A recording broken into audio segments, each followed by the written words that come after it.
Well, that was fun. And the amount of points that we won by, even better. Here's the review. Hey, what's up, everybody? It's Drew, better known as RockChalk01, and yesterday, whenever you're watching this, the 10th ranked Kansas Jayhawks were back in Allen Fieldhouse to take on the 8th ranked Baylor Bears in a top 10 matchup and destroyed Baylor. KU won the game by a final score of 83-59, and wow, that shut the critics up after we lost to Kentucky at home. But yeah, with the win, KU now moves to sole possession of first place with their 8th victory in conference play and moving to 19-3 on the season. What else could I say? This was the best game of basketball that I've seen come out of KU since, probably the Texas Tech game that went to double overtime. That was a pretty good one, but honestly, defensively, I could say this is the best game that we played since Missouri, because we shut down the Bears every which way possible, and in a good way. And honestly, this was the confidence booster that we needed, because we had a little bit of a confidence booster against Iowa State where we didn't have Abaji. Abaji was back in the lineup for this game, and we killed him.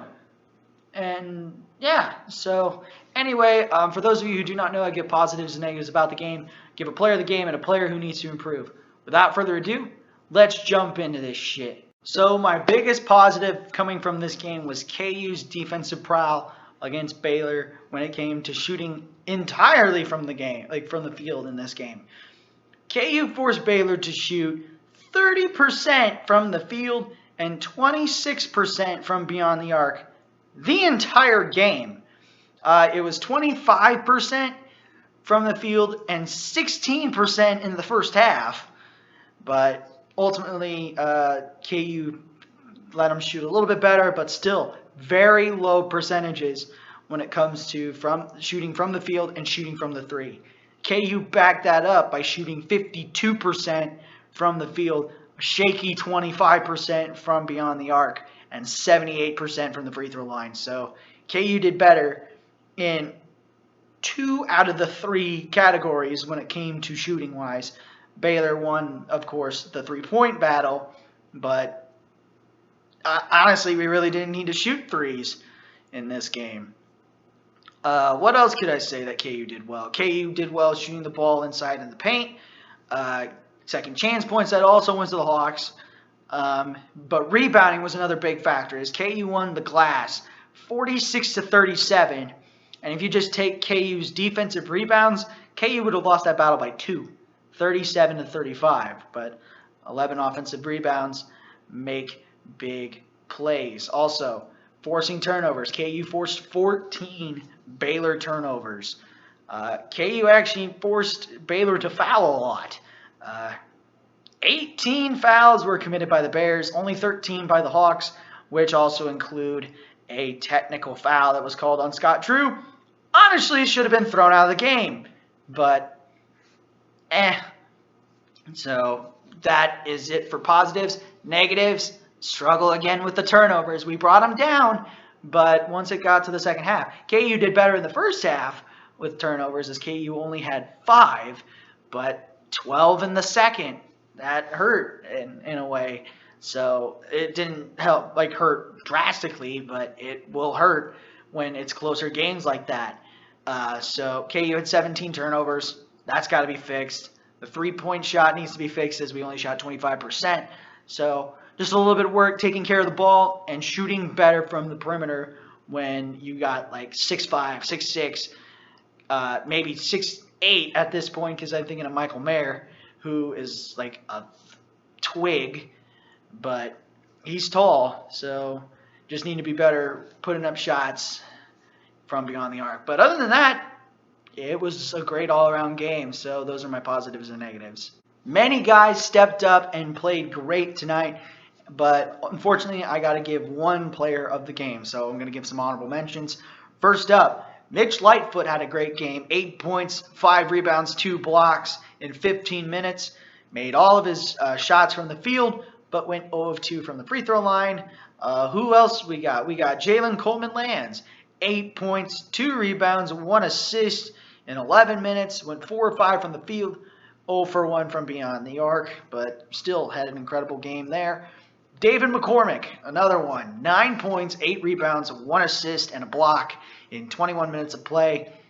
1 of 6, a very cold shooting night for David, but went 7 of 8 from the free throw line to give him that 9 points. Jalen Wilson, as an honorable mention, 15 points, 7 rebounds, 4 assists, 2 steals, and a block in 29 minutes of play. Very good shooting night, 7 of 10 from the field, 1 of 4 from beyond the arc, but still a great performance by Jay Will. Ochai Agbaji, his first game back after missing the Iowa State game because of COVID protocols. He's playing like himself. 18 points, 9 rebounds, 2 assists in 31 minutes of play. 5 of 11 from the field, 2 of 6 from 3, and 6 of 7 from the charity stripe. But ultimately, I got to give my player of the game to Christian Braun. A double-double for Christian as he finished with 18 points, 10 rebounds, 3 assists, and a steal in 33 minutes of play.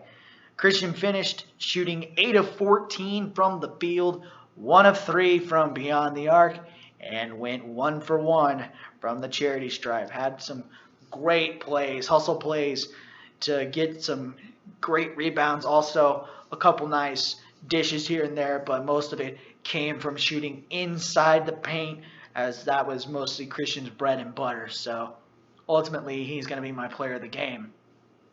My player who needs to improve. This is a tough choice, but I am going to go. This is tough. Screw it. I'm going to give it to Chris Tehan. I'm sorry. The one time he came in, we really wanted him to get a big bucket going for him, but ultimately it didn't happen. He didn't score. Went 0 of 2 from 3. 1 rebound in 3 minutes of play. I don't know what to do in this situation. All the other guys still played great coming off the bench, but still, most of them either didn't get quality minutes or it was just not their night tonight. So, but hey, sorry, Chris. Unfortunately, I got to give you the player who needs to improve. Just make one dang 3 and then just get the crowd hype. Please, that's all you needed to do. But unfortunately, it didn't happen. So, with that being said, my player of the game is Christian Braun. My player who needs to improve, Chris Tehan. And that's going to do it for my review of KU versus Baylor. Again, the final score, Kansas 83, Baylor 59. Leave a like, comment, share, and subscribe. Push that notification bell. Tell your friends about these videos. And I should see you again for the next review as KU heads down to Austin, Texas to take on the Texas Longhorns. But until then, have a good day. Never ever bring exotic dancers to the field house. I'll catch you on the flip side. Peace.